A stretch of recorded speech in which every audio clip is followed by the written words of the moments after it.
Hello again, everyone. I'm Lynette Farr, and this is the third video in our book study series in which we are discussing the reading comprehension book, But I'm Not a Reading Teacher, Strategies for Literacy Instruction in the Content Areas, written by Amy Benjamin. In the first video, I went over an overview of the book, what all is contained within the book, so feel free to check out that video if you haven't already. And you can find the link for that video in the information section below, as well as the link for the second video on Chapter 5, which is the before reading, before strategies. That's Chapter 5. That's in the second video. In this video, we're going to talk about Chapter 6. And Chapter 6 in the book is about the during strategies, the during reading strategies that students can use to assist them in finding the meaning of reading and comprehend the reading that they're doing more easily. As the name suggests, Chapter 6 gives information on reading comprehension strategies that are used during reading, like I just said, and to help the reader as they go to gain meaning and understanding. So to accomplish this, the strategies keep the reader focused and on the purpose.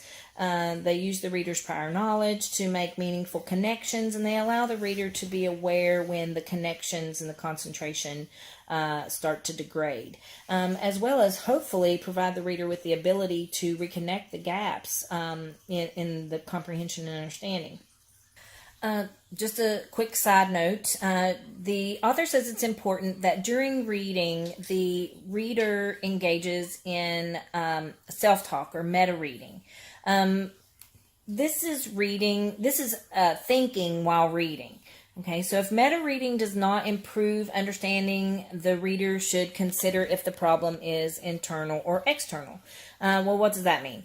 Internal problems may include things such as insufficient prior knowledge or psychological internal problems such as low concentration. Okay, so those are internal problems. External problems are things such as insufficient light or an uncomfortable reading position. So, if you're in a hard seat that's uncomfortable, you may not be able to concentrate. And that's going to make it difficult to maintain concentration.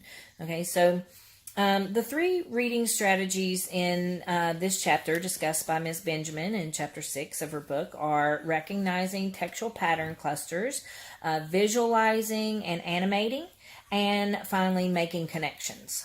Okay, so recognizing textual pattern clusters, the author says that this strategy is one of the longest to explain, and I'll try to kind of wrap it up quick for you. Since it has 8 major patterns to learn, that's part of what makes it so lengthy. But the patterns are: narrative. Is the passage a narrative? Is it a description? A classification? Definition? Exemplification? Cause and effect? Also comparison and contrast, compare and contrast, or process analyses or sequence.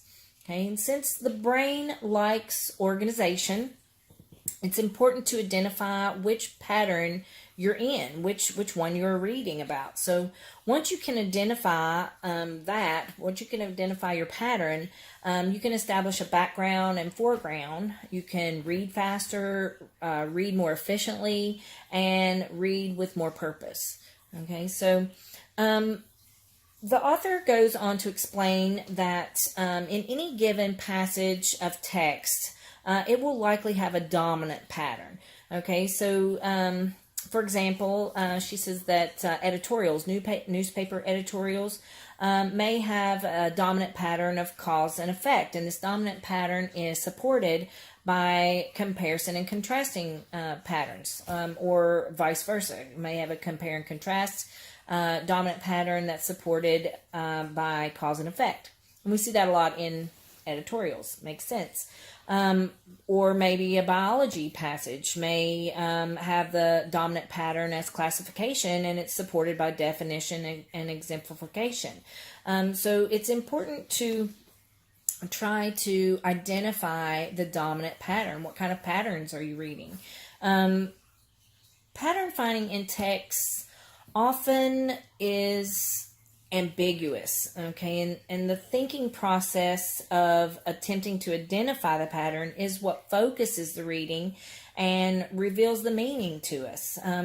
Therefore, that is what makes the pattern finding in text a strategy for understanding and comprehension. The second, hopefully I wrapped that up for you. The second strategy for during reading comprehension, according to Benjamin, is visualizing and animating. And I think that that's something that a good writer will already instill in readers.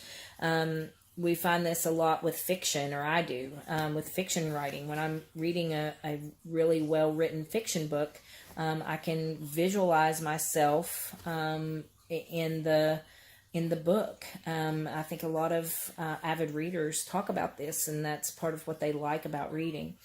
This method is used to engage and make the reading more memorable. And when we learn through our senses, we remember more anyway. So the more senses you can engage while reading through visualization and animation, the more you're going to remember what you read. This strategy, visualizing and animating, is habit. Okay, you do this through habit, and no habit is taught or learned just by doing it once, hearing about it once, trying it once. Habits are created over time, consistently doing something over time. So this strategy creates a strong connection between the reader and the text. To accomplish this, it's really important that, like I just said, that we use as many senses as possible. Identifying the sensory experiences within the text it creates triggers for memory of what you've been reading. You can reinforce the visualization strategy by maybe having your students read a passage and then turn what they read into a drawing, or maybe trade their interpretations or their what they read about of the descriptions of what they read. They can share their ideas. You can further enrich this strategy by including emotions, which trigger memory, according to Benjamin. The author also points out that visuals and manipulatives are sometimes overlooked as valuable math learning tools in the upper grades, even though we use them all the time in elementary and secondary grades. So that's something that you don't want to overlook when doing math reading. Now, in Chapter 6, the author does give us some tips on teaching visualization and animation during reading strategies, and I'm going to list a few for you. There's all kinds. She listed quite a few in the book, and I'm sure there's even more than what's listed in the book, but I just am going to go over a few. In literary texts, the reader should always be able to answer these three questions. Where is this taking place? Who is there, and what are the tensions happening? In science or math texts, where is the nearest illustration, and what does that illustration have to do with what I'm reading? I used to always love when a science section had an illustration, because it really, really helped me as a learner to be able to read the passage and then look at the illustration so that I can kind of see what I'm reading about. The next tip is a great deal of science text is about change, so the reader should try to picture these changes. In social studies, the reader should form pictures of oppositions such as rich and poor, city and country, east and west, and so on. You should try to provide as many visuals, including movies, if you can, without eliminating the need to read. I know often, and I've said this often, and I've heard it often, people say, oh, the movie was so much better than the book was better than the movie. And that's a lot of times true. However, a lot of times we read a part of the book that, we just kind of didn't remember. And then we see the movie and we're like, oh, I didn't really even realize that I forgot about that part in the book. But then once you see it acted out with the visual tool of the movie, it's more memorable then, and it makes kind of all the other sections of the book kind of fall more into place. You can have students create comic strips, and I've done this before, using stick figures or bubble figures that represent what they're reading. We didn't use stick figures or bubble figures. We used a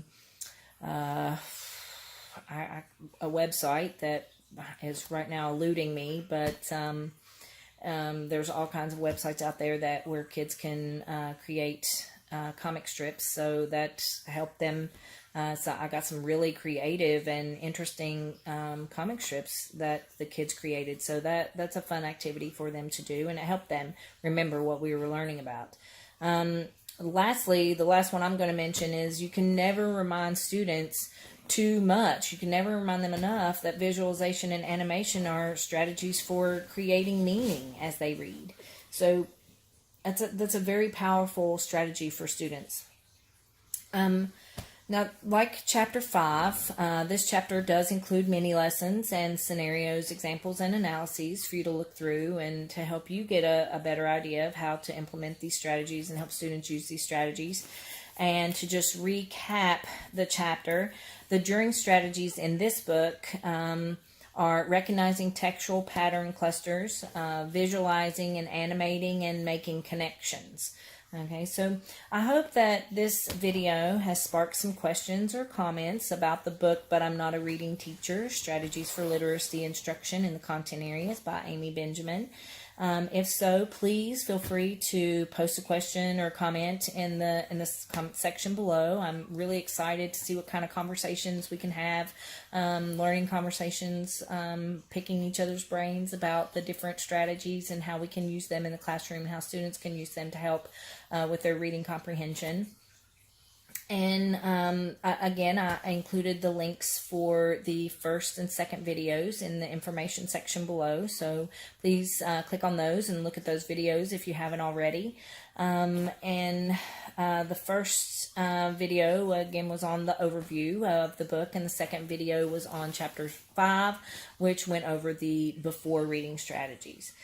I want to thank you so much for participating in this book study with me. I hope you enjoyed it. I hope you enjoyed the book and you found the book as useful as I have.